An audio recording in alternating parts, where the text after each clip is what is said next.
this doesn't look that great. This is okay, but this is what we're after. We want an aesthetic body that looks good in and out of clothes. And if you want to build that body in 2025, you're gonna follow the 9 non-BS tips I'm about to share with you. Let's get into how I would build an aesthetic body in 2025 if I had to start off from scratch.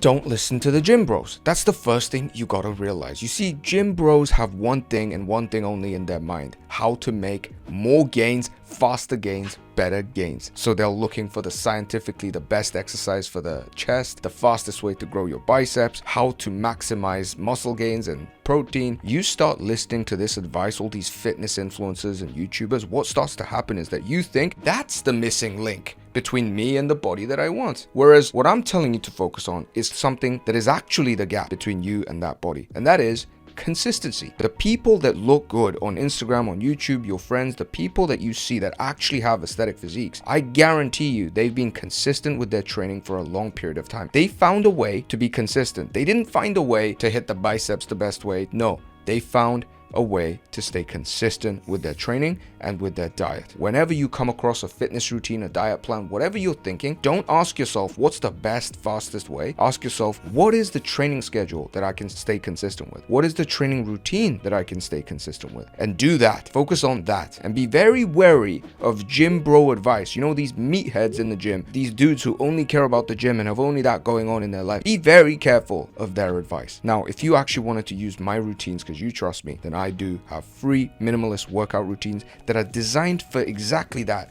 for consistency. You can check them out below. Next, focus first on building the V-tapered upper body rather than doing complex leg workouts. Now, hear me out before you say, oh, you don't do legs, you got skinny legs, all that. Whoa, chill out. We're gonna get to the legs, and I believe proportionate, strong, powerful legs are a huge part of an aesthetic body. In fact, for women, you do want to train legs straight away because you want the butt action, right?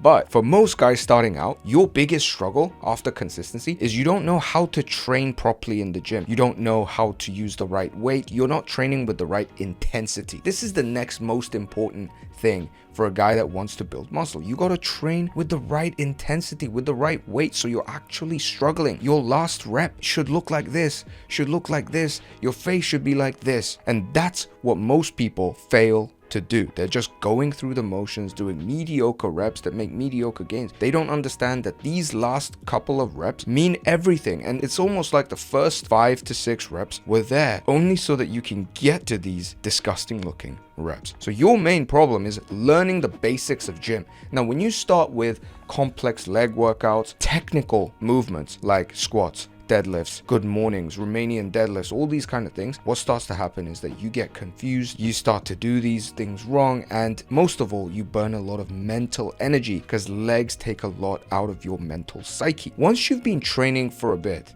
with the upper body exercises, learning about how to tighten the core, learning some key exercises that are less tiring on your mind, you're going to build consistency, you're going to build momentum, you're going to build training intensity, and then you're going to have enough mental RAM to add the leg training into it. This is why for most guys who want to build an aesthetic body that are starting out, focus first on building a V-tapered upper body, and then we'll go onto your legs. This is exactly the process I take you through in my coaching community minimalist training club. Check it out below if you're interested in getting coached by me. So how do you build the V-tapered upper body? You gotta focus on key compound movements and getting stronger in them. This is like what every guy that has a great body knows, but everything we seem to see in fitness is just these machines, these isolation exercises, these bicep curls, these tricep extensions, these lateral raises, and that's what you see a lot of when you go to these gyms, because the machines look cool, the machines give you the pump, the machines make you think like you're doing something proper. But actually what you want is to focus on bench presses, incline bench presses, overhead presses, big compound pressing movements like that, dumbbell bench presses, dumbbell shoulder presses. You can do unilateral versions, dips, weighted dips, chin-ups, weighted chin-ups, pull-ups, chest-supported rows, barbell rows. These are the kind of compound heavy-duty exercises that are going to be 80% of all the results you get in the upper body. And that's essentially what's going to build a V-taper, unlike all these other random assistance exercises that people seem to focus on. So follow the 80-20 rule. 80% of your workout, big compound movements that I just mentioned. 20%, you can do your lateral raises, you can do your rear delts, you can do your bicep curls and all this kind of stuff. The next thing is you got to actually get strong on them. You can't just be doing these compound movements, doing 10 reps, coming back next week, doing 10 reps again with the same weight and just like, oh, that was quite nice. That's just like a guy who does like some stretching every morning. He's not growing his muscle. Why would your muscle grow? It's not getting stronger. Think of it this way. If you want to build muscle, you got to get stronger. So you got to be increasing the reps, increasing the weight, increasing the time under tension, increasing the range of motion. These are the 4 variables of progressive overload that you can focus on as a beginner / intermediate / advanced. Next, we're going to have to get onto the diet, because even if your training's good, you're going to still look like this guy if you don't get the diet down. And of course, I like to use the tripod analogy from The Girl Next Door. We're a fucking tripod. That means that if you kick out one of our legs, then we all fall. The first leg of the tripod is training. The next leg is the diet. And then we're going to get into the mindset. So let's get onto the diet side. You got to get lean enough to show the V-taper, to show all the good work that you've been doing. And the number one thing you need to focus on in the diet is to minimize decision fatigue. I've seen so many people that know so much about diet, about calorie deficit, about the best way to fast, about this protein and that protein, yet why can't they just stick to a goddamn plan and get leaner every day? It's because they have too many things going on in life and also in around the diet. When you're trying to construct a diet to get lean, of course you're staying in a calorie deficit. Of course you want to eat less than you use. You know that as the basic rule. But how do you actually do that? You got to minimize all these micro decisions you're making in order to achieve it. I'm going to eat this. I'm going to eat this. I'm going to eat this like a robot. I eat these 5 meals. I rotate these things. I literally have 3 to 5 restaurants that I just rotate. I don't even consider the other ones. I don't even just look at the menu of the other ones. I'm just going there all the time. The restaurant owners are starting to look at me strange, like I fancy them or something, okay? I even go to the same cafes. I even eat the same salad with the same menu, but just in rotation. You want to minimize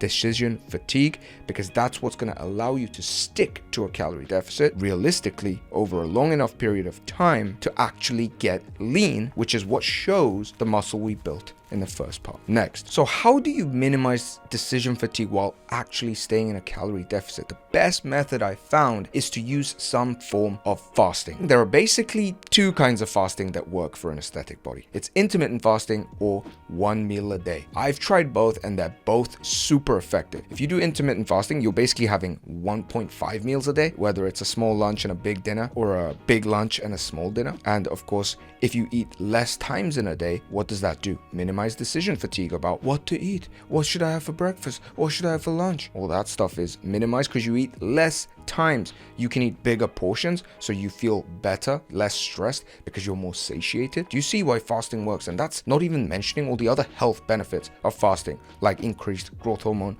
mental clarity, saved time, increased energy, no more brain fog, less joint problems, less inflammation. Oh my days. I mean, I could keep going. So use fasting. 1 meal a day even does more of that. It minimizes decision fatigue even more because all you're eating is that one time in the day. Plus, maybe you have some snacks before and after, but your real main meal is just that one time. Now, the benefit of intermittent fasting is that you can control the hunger spikes better because you do have 2 meals, and you can spread the protein out quite nicely over 2 meals. Whereas when you do 1 meal a day, you have to have a lot of protein and you're kind of bound by that in that final meal. But the times that I've done 1 meal a day, it's been the easiest to stay in a calorie deficit because you can eat a whole lot. And you just got to be really smart by using maybe some protein-based snacks, maybe coffee, to reduce your hunger spikes or to ride over those hunger spikes when they come. Now, a quick word for those guys, those skinny guys watching this that are asking me, yo, you always talk about how you went from fat to lean, but what about us skinny guys that have skinny arms, skinny legs? What do we do? In this field, you follow the same tips in the training, consistency, intensity, and strength, but in the diet, you use reverse fasting.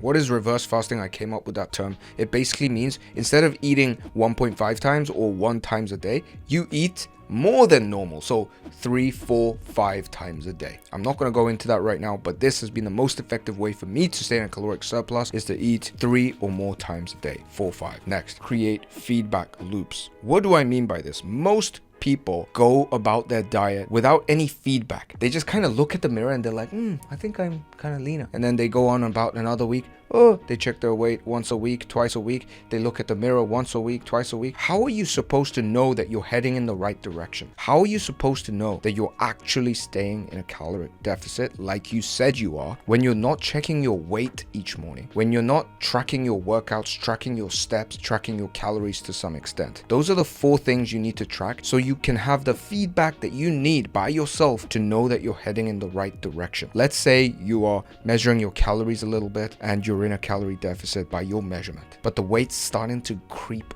up over like many days in a row. What's that gonna do to you? That's a feedback loop. The alarm bell should be ringing. Wait, maybe my calculations were wrong, because if I was truly in a deficit, my weight wouldn't be going up. Some people hit me up, yo, I've been in a deficit like you said, Wanhee, but my weight's going up. Well, you haven't been in a deficit, bro. If that's happening over a longer period, like a week plus, if it's just happening in 1 or 2 days, anything can happen in 1 or 2 days, by the way. This is again a reason why you should measure your weight consistently so you freak out less by that 1 day snapshot. I talk about that in this video, so go check that out if you want to know more about it. These feedback loops allow you to course correct, they allow you to stay calm, and this is the difference between a newbie and the guy that can stay level-headed for the long run. Because one of the biggest reasons people fall off in their diet is A, lack of progress, and B, they freak out when something is just not going right. They freak out, oh, it doesn't work, and then they self-sabotage, and then they eat something more. Oh, the damage is done, fuck it, let me have another brownie. I did that so many times in my life. It's just crystal clear to me. Being level-headed and calm is one of the most important skills in getting lean. Next, the final leg of the tripod is, of course, the mindset. This is the part that most people neglect, yet it becomes the most important part of the tripod, because if you don't have this down, the other stuff is only temporary. It's never a lasting thing. You're never going to be able to stay lean. You're always going to be that fat drunk man who says, oh, that one time I was super lean, check out this photo. Who wants to be that guy? You want to be just effortlessly lean and aesthetic your whole life as much as you want. That's what the mindset gives you. So let's get into the mindset. So the first thing you can do is to set a deadline for your goal and visualize as often as possible. Visualize your ideal physique daily. I remember when I was in this phase of first building my aesthetic body, I had my phone screen, my lock screen, things on my laptop that had my aesthetic physique. I had a whole vision board going so that every time I'd wake up, I'd see the thing. Every time I'd open my phone, I'd see the thing, and I'd be reminded of where I was going. And that would align me subconsciously to this new body, which meant when I went out into the street and saw a McDonald's, I had just been looking at this. So when I see the McDonald's pulls me less. It genuinely pulls me less. This is why visualization works in a practical sense and is not just a woohoo thing, because once you start to visualize and align yourself to this new vision of yourself, these other temptations grab at you less. And if you can make that even more powerful with a deadline, like for instance, but this summer I'm going to Morocco to a friend's wedding and I want to be lean when I get there. So I'm not gonna just eat crap loads. I'm visualizing that beach. It has a concrete deadline. It feels more real. And that's how you create this kind of driven mindset, which is what a lot of people lack because they lose focus. Something else happens in life and they lose the sense of direction. Next, you gotta stay grateful and celebrate the small wins. Maybe you had a day that was a calorie deficit. Maybe you successfully fasted. Maybe you successfully said no to the mother, the friend, the grandma who's offering you this, that, and the other. Celebrate those small wins. Take those wins and say, yeah, that's great. If you can stay grateful in those little moments and stay grateful for your body instead of hating it. Oh fuck, why do I have these man boobs? Why do I have these freaking rolls? Why do I look so shit? Why can't I get rid of this? You think this kind of guilt and self-shaming is gonna lead to corrective behavior. You think, oh my god, if I do this to myself, then I'm gonna hate it, and then tomorrow I'm gonna be better. Because that's how you were taught growing up. We were taught in school and by our parents, don't do this. Why did you do this? And by doing this, you correct behavior. That's what you think. Except when it comes to your diet, that's not what happens. You start to feel stressed, you start to feel guilty, and you say, oh no, I don't like this brownie. How many times have you done that? You think that tomorrow you're going to correct your behavior. Maybe it does. Maybe it lasts 1 day, maybe it lasts 2 days, but you always eventually bounce back because the stress compounds and then you explode out the other end. So don't go for guilt and shame. When you see guilt and shame arising in yourself, say no. Oh my god, alarm bells ringing. Wanhee said guilt and shame are the 2 worst emotions to feel on a diet. Don't feel that. Instead, feel grateful for the body that I have. Refresh this mind, forget that thing, and it's all good. I'm still going to follow the tips. It's all good. This is what's going to get you closer to your result. Next, next is to let go of your past. So many people are bound by their previous identity, whether it's what their parents expect of them, their high school friends expect of them, or what they expect of themselves. You have this image of who you are, right? You're the unpopular kid, the fat kid, the skinny kid, the unhealthy person. You've always had this whatever identity, this story, this narrative that you've held on to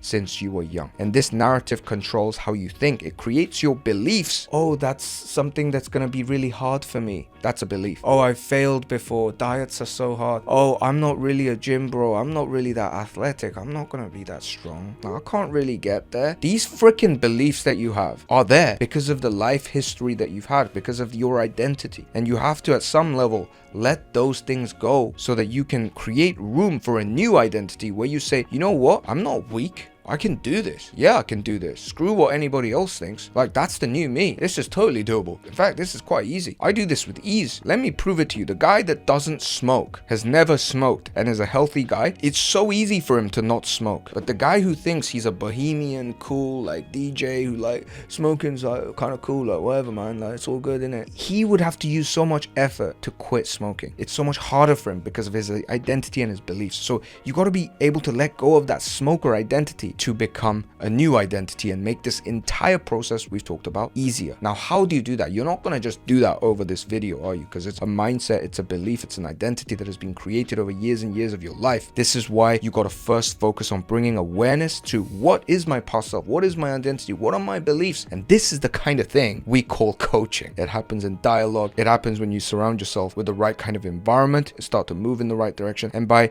asking the right questions, by having a coach who's prompting you these things so that you can actually change from the inside out rather than just focusing on bicep tactics and diet hacks. If you want me to be the guy that helps you get the 3 legs of the tripod down, the training, the diet, the mindset, so you can effortlessly transform into an aesthetic version of yourself, check out the link below. I'll see you inside. Ciao. Bye-bye.